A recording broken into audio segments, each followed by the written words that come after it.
অচেনা এক জঙ্গলা পাখি যতন কইরা বুকে রাখছি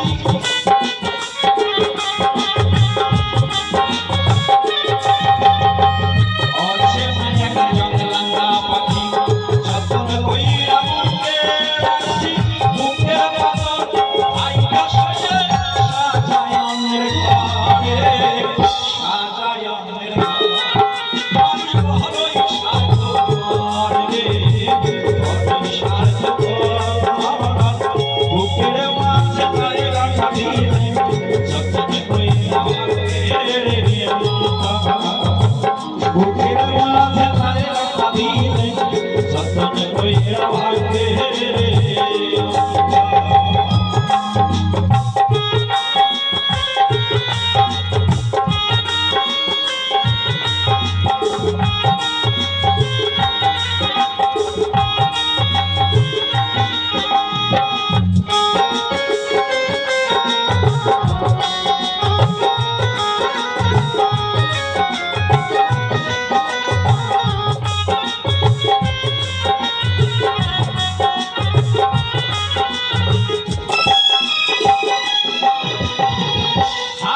শিখায় মানুষটা আর হাসি সুযোগ পেয়ে সাজানো সংসারে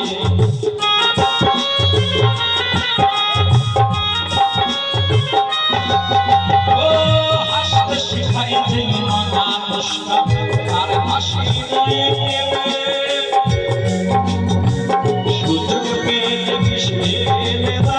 সাজানো সংসারে যাতে তুমি ভালো আর তো নাই তোমায়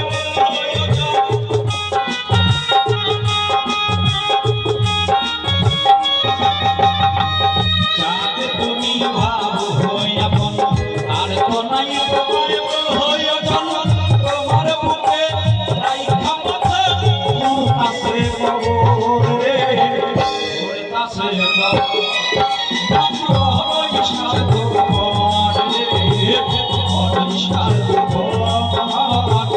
বুকের মাঝে তাই গাঁথা দিয়ে যতন কইরা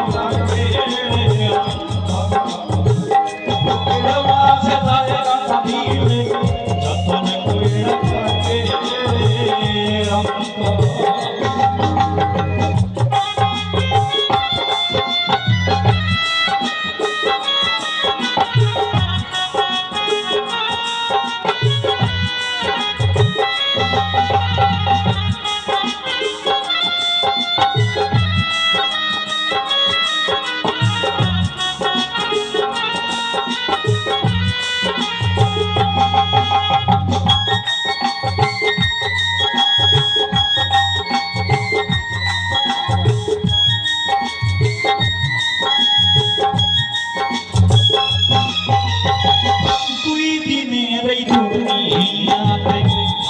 কয়দিন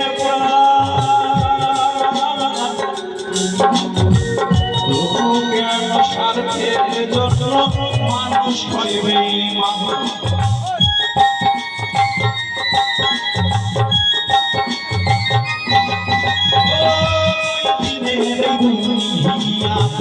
থাকবে কয়দিন তবু কেন স্বার্থের জন্য মানুষ হইবে যাতে তুমি ভালো এখন তার নাই তোমায় প্রয়োজন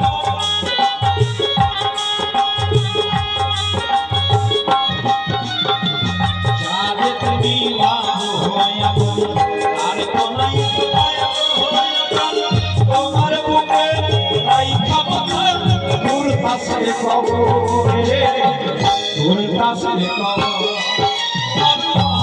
স্বার্থ তোমার রে স্বার্থ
যতন কইরা ভাবে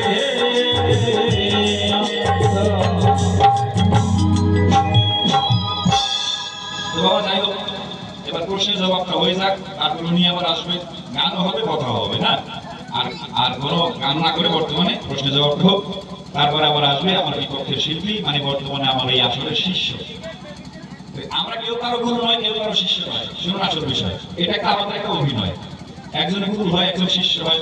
যেমন যাত্রা মালার মধ্যে একজন নাচরা হয়, একজন উচিত হয়। বাড়ির মালিক, হ্যাঁ, উনি পাঠ করেছে ভিখারি, বুঝলেন? আর বাড়ির দারোয়ান হচ্ছে নবাব সিরাজউদ্দৌলার রোল দিচ্ছে। রাত্রে হয়েছে নবাব সিরাজউদ্দৌলা শাসক, যিনি গ্রেট ম্যান আর কি, ওনার বাড়ির দারোয়ান, চেহারাটা ভালো পোস্ট আছে, বুঝলেন? এবার রাত্রেবেলা বলে চাহাবো না, আদেশ করুন।